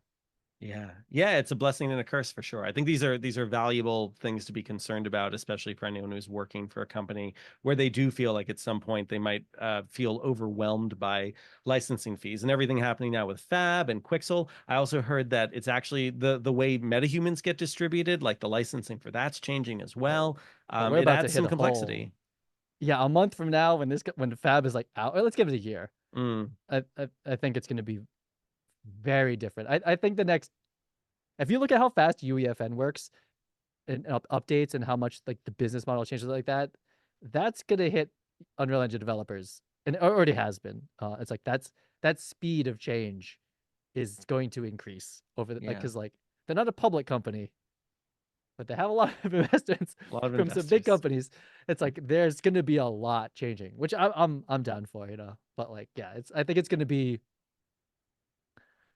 a lot of change in the next Mhm. 10 years, in the next couple of years, But I'm happily making. I feel like the way I think about it now, it's like you make like an app and you put it on Steam or you put it on EGS or you put it on the App Store and you sell it, and then you get money from that directly. It's like that's some dinosaur way of thinking. I feel like UEFN is like a much, that's like the YouTube model of game development right now. Not quite Roblox's yet, but like it's kind of like a you get an engagement based payout, with an Yeah. ever evolving algorithm. Scary, scary to live by the algorithm. But yeah, I feel like the way that I make stuff and make a living now, it's like that's like the old way. I might Mhm. as well be giving like CD keys and like a hard disk. Here you go. Make sure you type in the CD key when it's to activate it. So I think we're definitely like on this like by 2030. Like there's none of that. Yeah. The Yeah. entire thing is like run on UEFN or Roblox or like some a much bigger system, which I hope for hopefully for that means like I don't have to program enhanced input and like all this other like multiplayer stuff that's just I consider it infrastructure because I'm not an engineer. Right. I'm like I don't care about that. Just make it work. I want to build like the fun stuff. Mhm. So I hope it becomes more of that. That's my the optimistic side of it. It's like I don't have to deal with the stuff I don't want to deal with. I just get to build in the ecosystem. Like if you look at the UEFN people, they're not battling enhanced input and common UI and like No. being like, oh, I spent 2 months making a start menu. They don't have any of Right. that, Like it's like they just build the game and like if it did well, people engage with it. So I think that version of it for what I build, I'm pretty excited for. Yeah. Yeah, that makes a lot of sense. I like all these predictions we're getting in this episode toward the future. By the way, Matt, before I forget, do you have a tutorial for us today? I have something I can show. Does that Cool. work? Yeah, let's give you a second to queue up whatever you might want to show, and then my segue question is, Matt, I've seen you do a lot of drumming. My father's a drummer. Oh. I'm a okay drummer, but not nearly as good as you or my father was. Uh, do you have an album or any place people Oh. could find music you've been a part of before? uh, None that I'd want to share. No, but I Were you have in a been. band in like college or Oh, anything like that? Yeah. yeah, yeah, in like high school and whatnot, but none that I would like to be on the internet. No, Yeah. but my drumming exploits with the Vicon system and uh the green screens and whatnot. That is still someone at Unreal Fest was like, maybe it was you, maybe it was, yeah, I think it was you actually. It was probably about like tips. It was like, don't ask people. Maybe it was Corey. Anyway, I was like, don't. It was Corey Williams. It was like, don't ask people what they do, is ask them what they like to do. Yeah, that's I'm right. pretty sure that was a Corey That's one. a good one.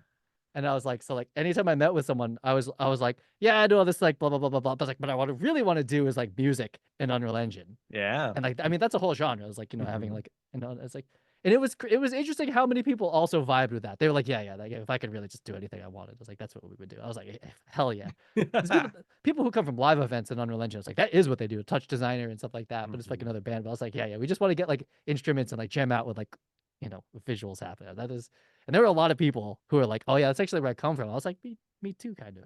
But Yeah. anyway, but music. So I have to share my screen. Huh? Is that how this works? Go ahead. Yeah, do a regular Zoom share. Should be pretty straightforward. I'm not good at this. Yeah. Is it entire screen and then I like alt tab to it? Try entire screen. That way if yeah, there we go. We're Okay. at it. Cool. Looks good. Yeah, All let's see. right. What are we looking at, Matt? Do you see things, huh? Do we see things Yeah, here? we see a little courtyard. We're gonna play some Okay. Foursquare. Yeah. Okay. Let me hit play on this jam. Oh, is there music? Do you hear this music? Oh, I do not hear music. Okay. Yeah, Good. when you Good. Good. okay. Because I hear it anyway. So this is like something I built like this week after Unreal Fest. I came home and 3D modeled this. Ah, It's an nice. it's an Airy Trinity system, and so I'm using my mouse to control this, which isn't the ideal input. Yeah. But anyway, this is like basically like a steady cam, except you have control over roll, which is like Mhm. spinning the frame like this, and then you can tilt up and down. So this is one of the things I'm working on, and I just built the iOS version of this today. Cool. Um, so people do this like in real life. So one person's like walking around with this like camera stabilizer, and then someone else is controlling the head. And Mhm. there's a lot of these like dual operator scenarios that happen in real life that are very hard to practice for. So those are the kind of scenarios that I build. So this is the rig. It's a metahuman. Mhm. And then this like kind of like monstrosity control rig on the side of it. Let's see here. My iOS version is a lot smaller than this, which I do like. Close up this jam. So where is that sequence? I think is it this one? Hop into this. So let me find the Trinity control rig here. It's I think been really fun, by the way, watching you become a pose master and figure out all these ways to create a pose library. Yeah. yeah, I went through like a whole VTuber phase of things, and it ended in the Vicon system over there. Yeah. But yeah, I'm not like a 3D animator by trade or tech animator. But I am kind of a tech animator now. That's what a bunch of people told me after my talk. They're like, "Are you a tech artist from like games?" I was like, "Not really, but I guess these days I sort of am." Yeah. But so this rig here is a custom control rig, and it's attached to a metahuman, and the metahuman just kind of like grabs onto it. So the metahuman animation is just like kind of normal posing. But this type of control rig here, this thing is I don't know. I just build these all the time now, and I just get better and better of it. I forget Yeah. how this came about, but like at one point, like I was getting like one-on-one tutored by Epic on Oh, on control rig, so I had a bit of so like an cool. advantage in the early days of it, and I still know a lot of them. But so this is the control rig for it. So I designed it to be just like these like kind of simple orbs of, or at least like kind of sliders, and then there's like a metahuman here. Yeah. So that's how this rig looks. And if I jump into the control rig, which if you compile it while it's open, it will crash. There's like almost no question. Um, What version of Unreal are we in? this is 5.4. 5.4. So I've used control rig since it like came. I forget like what version of like it's like one of the early 4.2s it first came out. Hmm. And they literally pulled me in. They were like, you can use this for like the camera rigs you build. And I was like, I have no idea what that means. And there's like over the years they kind of like showed me like more and more of it. So let's see this rig. So it's I guess I could open the skeleton because like this is actually rigged already. It's kind of can I still control space? This I can. Ignore the insane. I just like I like just don't care about my structure anymore. Like we just let it go. Um where is this thing? The Trinity, yeah. So it looks like this. And I originally tried to build it in Blender, which the modeling was fine.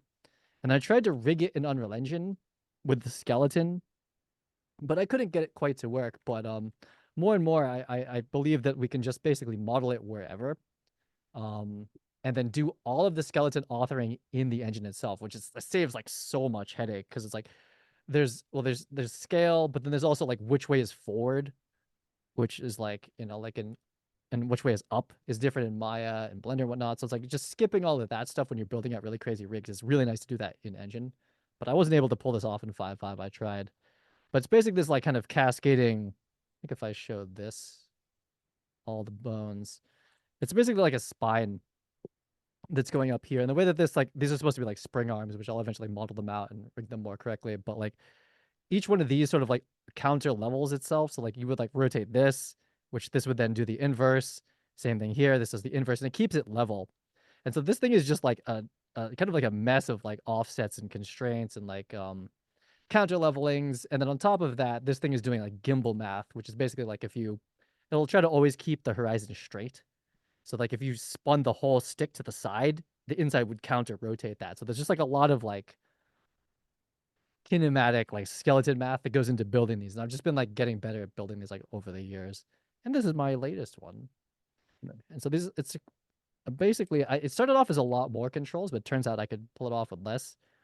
But it's basically taking this slider, which is just a control here, and you just like right click and you say new control, and this one type is a float here. And if I take this one, this is arm boom.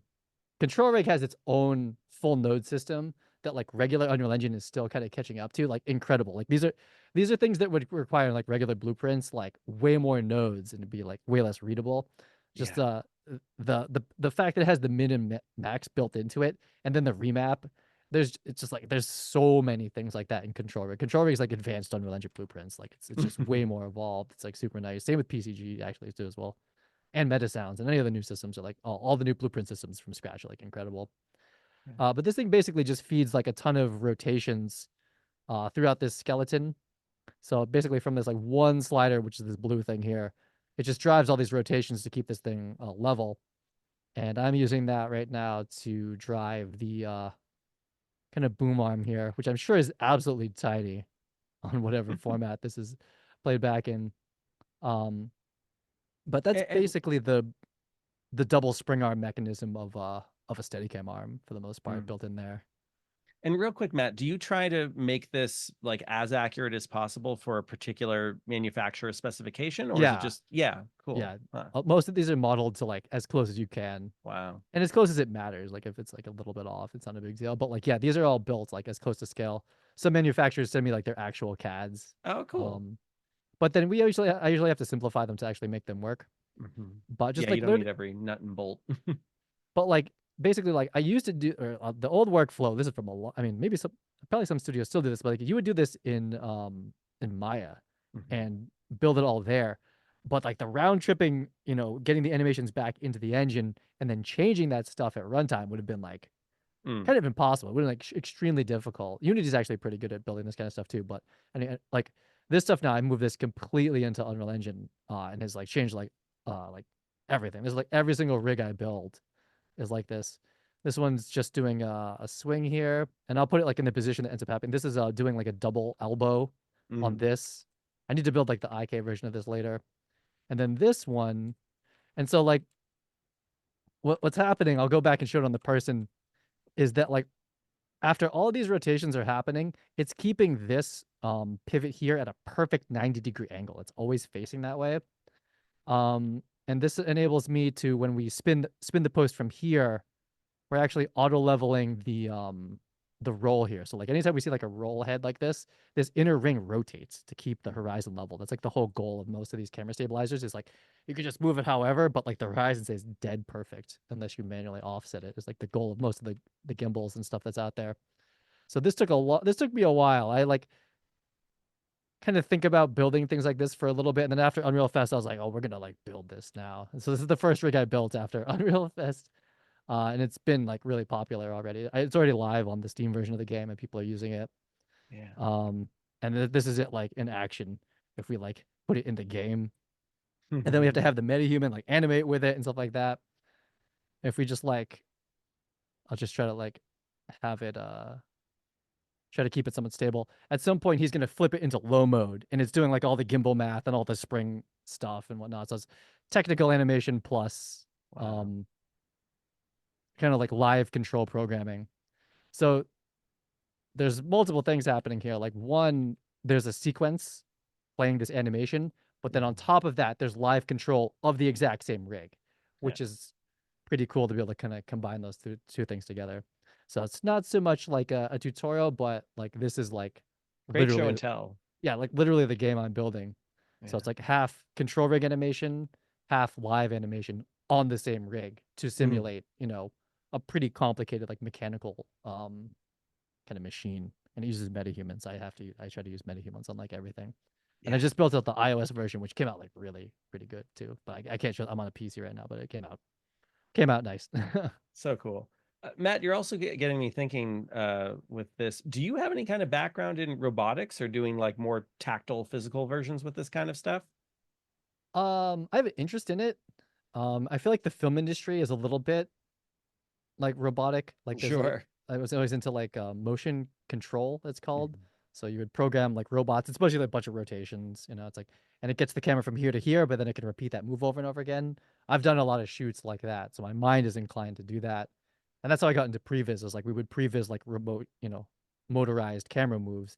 And it's like we're gonna do this like 100 times and build the whole set behind it. You're like we need to know what like exactly what's gonna happen. So that was my background, like techno dollies, Milos, motion control for like big cameras.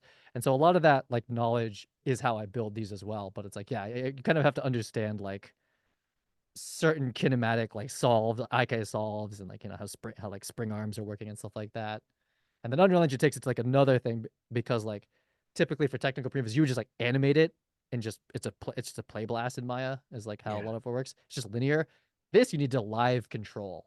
So it's a fun aspect of it, which I still, I mean, this is like this is what I like to build.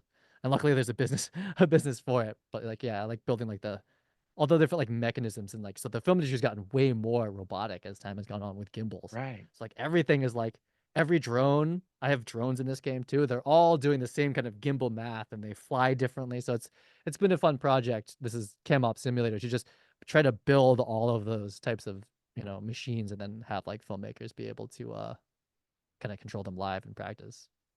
Yeah. So cool. And let's get your video going again. Thank you for sharing that. That was an awesome I think show I and need to tell. click my camera. Oh yeah, there we go. Oh, heard something. You're back. Okay, nice. Fantastic. Cool. So as we start to wrap up, Matt, a couple final questions I had on my list for you. One is you do quite a few different YouTube channels, like Cinematography Database, of course, huge following. You could have just put everything into there, but you did start to create these smaller YouTube channels that were like a little more focused on other things. Can you tell me a little bit about the strategy behind that? Yeah, it's been a disaster. Oh no. It's all over the place. Yeah, so so the first thing I ever sold on the internet was a Maya plugin. And it was a bunch of 3D cranes just like there. You Mhm. just saw, but it was in Maya. And my first YouTube video on cinematography database, which is supposed to be a database of like cinematography apparatus, was like Maya tutorials. Um, and I was like, well, this is not gonna like get views. I was like, let's try being a YouTuber. And like so like I used to just sit in my attic and just I would take stills from movies and behind the scenes from movies and put them into a slideshow and just draw on them in Photoshop and be like and Ah, explain. I was like, so here's the behind the scenes, here's what's happening, and I would just walk through like an entire movie, no edit, hour and a half long, and wow. those videos at the time went like pretty viral. They're like Yeah, hundreds of thousands of views, like a million sometimes. Like what with the, I forget what the big blogs, blogs were big back then, of but course. the big blogs would pick them up and be like boom, got like just doing like numbers. And so that channel like blew up from these like movie breakdowns I'd used to do.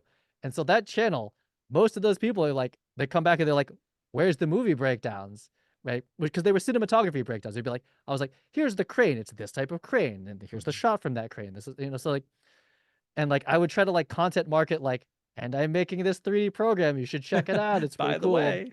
Yeah, so it was, it's just like, I was like, let's make some fun marketing for, my software I was making.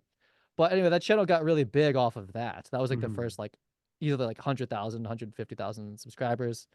And same with Instagram. I was like kind of known for that. Instagram had like a slightly different like 3D thing with like quarter digital, and some of them we did some stuff. So it's like I'm always like, I don't want to produce for this channel because it's mostly known for that. But then I was like, when I got the mega grant to produce the virtual production series, I was like, I'm not gonna build another channel. I mean, like I already have like this 100K whatever channel. It's gonna do better for the algorithm. Let's just produce it here again. Even though like half of the people are like, where movie breakdown, Matt? Like literally, I'm like, I build all these apps and all this stuff. People still come to that channel. They're like, this is great, but like, where's the next movie? Like literally, I still get those comments now, and I'm like, it's been so long. What the hell? Yeah. Show me So Dune, Matt. Come on. And so like what I sort of learned about products and side projects is they should all be on YouTube. They should all be their own channel. That's just how Mhm. the algorithm works. So I just do that now. Like Cinetracer has, I think, 10,000 subscribers, something. On Instagram it's like 80,000. So it was a really good idea to start that. It's always painful when you have a big channel to start a new one and be like, there's my 2 likes. It's like if I did this on Right. my main channel, it'd be like, 20,000. It's like, what the hell? But Mhm. like long term for all my products now, in businesses, I spin off different channels immediately. um but it's been all over the place, but I sort of know that that's the best way now. And the way that the algorithms work, I can usually, if I pay attention, I can usually juice up like a brand new channel like pretty well. Like my TikToks I can get them up and running pretty quickly, as I have a Mhm. lot of new things coming out. And I have like my mocap side of things, and I sell like metahuman skins and whatnot, and so they're all their own. I don't know if you want to call them verticals, but they all get their own channels. And I have Yeah. like 50 at least. It's just like so many. And like Wild. I still have like ones from like Cinema 4D days that have like, they still keep growing. It's like 30,000 Ah. subscribers and stuff like that. But yeah, it's better for, I think it's better to give them each their own channel and let them live on their own versus trying to like feed them. I was on Instagram. Instagram, you can collab on Reels. Have you ever done that? I don't know if No, you're on I haven't Instagram. tried that. Instagram is huge for me right now. It's like the easily the best platform in LinkedIn. But like, you can collab. So I have like my huge channel and then my new channels, and you can post a reel and you can collaborate on them.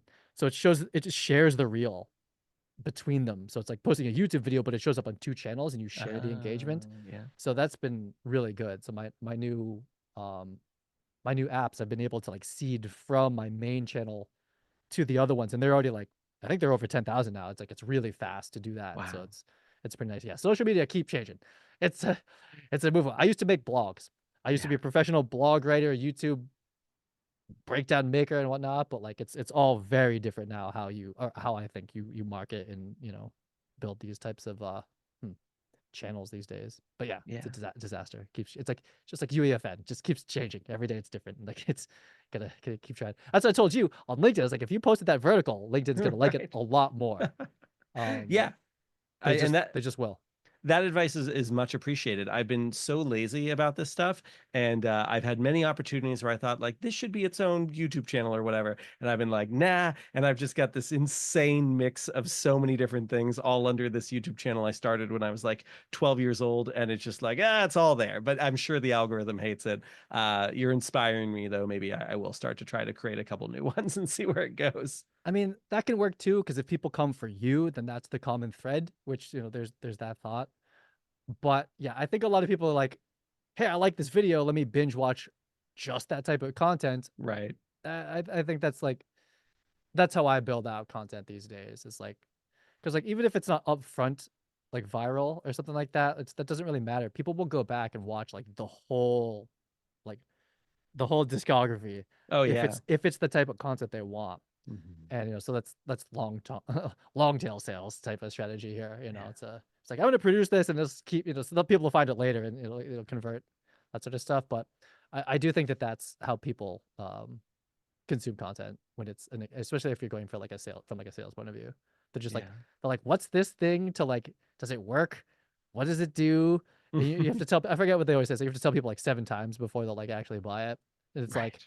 so put all the reasons in one place. Kind of. It's so it depends on like if you're selling a product with this content, which is primarily what I do these days, or you're like an influencer, you're getting paid to make it, right? So it depends on what type of. I mean, it all comes down to money Yeah. in the end, like how you put it together. That's really excellent advice. Thanks for that, Matt. And I think my last question for you for this lovely evening conversation we're having is when you were on set for the month-long shoot there with the fine folks from Epic Games with one of these very early LED walls, did it feel revolutionary to you? Did it feel like you were at the start of something that was really going to make a huge impact on the industry? Or did you think it was going to be kind of this little side gimmicky thing that some people would play with, but it wasn't going to gain any traction? I didn't think it would be as big as it became. Like it's just Mhm, ubiquitous now. It's not even like it's just like a given that like mhm. every like every state has several, every school has it. So it's like, but no, when we were doing it, just shout out Juan Gomez, Mhm. Kim Libreri, David Yeah. Morin, Miles Parkins from Epic, who like kind of brought me into that project. I had no idea what was going on. I was like an actor basically. I was like, Mhm. and I did some DP work. I brought the crew in and like kind of consulted on the lighting and stuff like that. But I was like, basically they had just done that for Mandalorian, and that Yeah. exact team was like, okay, we're gonna do it over here. We need like a DP and a director to kind of like be the face of it, and I led a lot of the presentations on it. Um, but that was just out of the blue. That project, Yeah. I was just like, what? But it was like full DP rate for 30 days. I was like, let's roll. Oh, man. Let's go do whatever you're talking about. I'm here for it. And it just turned out to be like incredible. So that's all Epic and Profile Studios, and they're the ones that did all of that stuff. I just kind of was there. But yeah, I had no idea. And then it blew up like insane. Like I Yeah. was like, we're moving to LA. I was like, this is like all we're gonna do. I was consulting for like every studio that exists. And some of them I met for the first time at Unreal Fest. That was like super cool. Like all the Amazon people from back then, like infinite Zoom calls about that stuff. Um, to meet them in person for the first time, like Kenneth and them. I was like, this is awesome. But no, I had no idea. And I had no part in its like conception either. I was just like kind of there to like execute it, which I did for 30 days. Amazing. I think we did an okay job on it, but it was like, yeah. It's pretty Wild West too, because it didn't work. I mean, like any crazy tech demo, Vitali, I believe, and like them getting end display to work. There's pictures of him on LinkedIn, like just like sleeping at the computer. Oh, We no. would we would come in during the prep and like be like, this isn't quite working, and then his whole team would work overnight, rewriting in like C, like end display, and being like, "Oh, these walls are not syncing," and like the color scientist would be like, "This isn't looking good." So I would just come in and be like, "It's like, I'm gonna swing the camera around, and like this is the kind of lighting we want," and I'd be like, "I'll see you guys later," and then they'd be in there like, like actually making it work. Wow. Yeah, that that blew up way bigger than I ever expected. Totally wild. All right, Matt. Well, you've already done a really great job doing what we try to do at the end of the podcast, which is just to give some shout outs. Is there anyone who is exciting you these days or you feel like deserves a little bit more of an audience that you would like to give a little shout out to? Shout out the whole Apple Vision Pro community, developers, early ones. Woo! You, that is awesome. I wish I was. I want to. I'm just like scared. I'm just like I was like I don't think I could put a year into it yet and get it back. Enough to keep doing it. Right. Yeah. That's the point. So I'm pretty happy with all the Apple stuff. So shout out the Apple team Yeah. at Unreal Engine, Epic Games. Shout out my friends who are still at Apple. Yeah. It's like we're coming, and yeah, keep pushing the AVP stuff. I'm so into it. I just like new tech. Yeah. And you got to try the XR glasses. I don't know if we're running Unreal Engine apps in those, but like once I saw like the AVP stuff, I was like, oh, those are gonna be good, and Yeah. they're fast. Like like, have you seen the specs for like an Apple like an iPad Pro M4? How fast Mm, that I computer haven't is? yet. Oh No. my God, they're so fast. They, I mean, Apple's doing it. I mean, they've combining the CPU, GPU, RAM all into one tiny chip, and like what they're good, that because the was it the fives are coming out now. But Mhm. it's like, have you seen like the leaks about the new Mac Minis? Yeah, I They're saw that. so fast, Oh and man. they're getting faster and smaller. So like sticking it on your head and doing VR and with metahumans and all the stuff I build. It's like that's what I would like.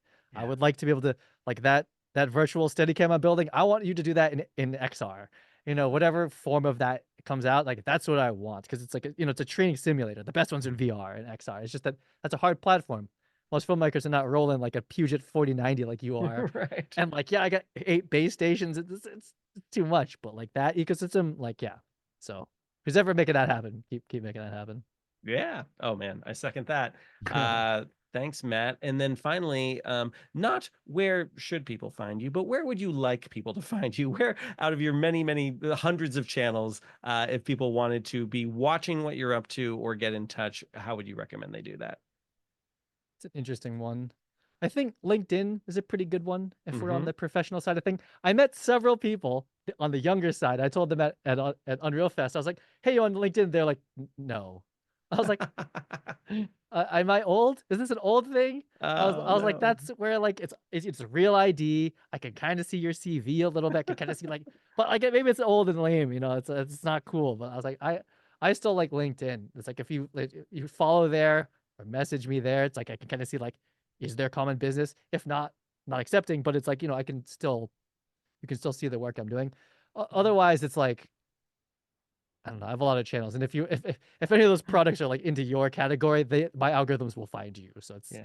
Do you have not a like a problem. link tree or anything that's just like bloop, bloop, here's the thousand things? It would be so wide; it'd just be like a disaster. Yeah. Anyone who does like, I think anyone who like is like a customer or like buys the stuff that I make, yeah, it's like I have all the channels for all of them, like, Mm, and they're all spinning at once. So amazing. like I have people that like just buy my metahuman clothing, and I'm like sending them stuff, and like they need like substance painter files to like redo the skins and stuff like that. But it's like they kind of know, so I don't really have like any specific channel to call out. Yeah. I feel like the algorithm picks you up pretty well though, insofar as like you don't have many pseudonyms. So people type in Matt Workman, metahumans, or whatever, like they'll probably find the things they're looking for. Yeah, I'm on every platform pretty hard, so it shouldn't be shouldn't be shouldn't be too difficult. But I still like LinkedIn. I'm old, I guess. I don't know. Like it's just like it's like it's like the best. It's like the closest to being like, oh, you're a real person. This is your name, versus like pure avatar on Discord. It's like Frog Catcher 29. It's like, hey, I love your work. It's like, I don't know what to do with that. It's so I'm old. I still like to kind of see the LinkedIn profile. Yeah. Well, you got me wondering now, especially with the younger UEFN people, like how do they find each other if they're not on LinkedIn or places with real names? Discord, Like, yeah, they're Discord, just on Discord and and Twitter. hiring people with crazy names. Specifically UEFN is very, very, very Twitter. Someone I've known for a long time, and I met at Unreal Fest for the first time, Tiger, and he's getting into UEFN. He was like posting on LinkedIn. He's like, I need help with this thing. I was like, this ain't the platform, brother. Like you need to you post that on Twitter, and like it's gonna like all Immediately. the people who are like, I mean, it took time to get them to know you, but it was like they are very on there. And then Discord. Yeah, Discord's like the main channel for a lot of those people. absolutely. And ArtStation too. I had several. Yeah, I had an ArtStation. artist come up to me after my talk, and I was like, she showed me her work, and I was like, that's awesome. We should like hit me on LinkedIn. She's like, I don't even have a LinkedIn. I was like, what do you Ah, have? It's like ArtStation. I was like, oh, I guess that does. I guess that makes sense for an artist, right? That's where artists right. would put their portfolios up there. I was like, I don't know. I still like LinkedIn. Yeah, that's pretty good. Amazing. Well, thank you, Matt. Thanks everyone for listening to the unofficial Unreal Engine podcast. And quick things to note. Next week, of course, doing Unreal Day in Belgrade, going over to VES to hang out with Chris Nichols and the Chaos Group team at VES Berlin, then headed over to AWEEU in Vienna, doing a Damn. couple other things around Vienna. Yes. And then also for anyone who, like Matt and I are trying to promote, who wants to get more involved with Apple Vision Pro and all that, I'm giving my second live Apple Vision Pro training seminar on November 7th. So go to alexcoulompresents.com for anyone who wants to register for that. And we'll go into a deeper dive with OpenXR, hand tracking, and pinch gestures, and how to get things onto test flight and get all your app icons working. Because Vision Pro, by the way, Matt, gives you like Mhm. more depth when you do your app icons, a little I beyond saw what that. you Yeah, get with Steve was. I iOS. saw Steve posting about that. Yeah, that looks sick. Yeah, they're slick. Apple, they're slick over there. Yeah, yeah, it's fun. Well, cool. This has been an awesome supersize episode. I appreciate the time, Matt, and hope to see you again soon in the Boston or New York City area, or maybe in Orlando I'll see you in and Disney World. middle of June, in middle of Cinderella's castle, or at like, if we all go on like Rise of the Resistance at Galaxy's Edge or something like that, it'll be a good time. There's gonna be a Fortnite ride. I'm calling it. Oh my goodness. Can you imagine if that like opened by the time Unreal Fest opened? Yeah, that's probably Uh, not likely. Crazy. Who knows? Who knows? We can dream, we can speculate. Thanks everyone, and goodbye for now.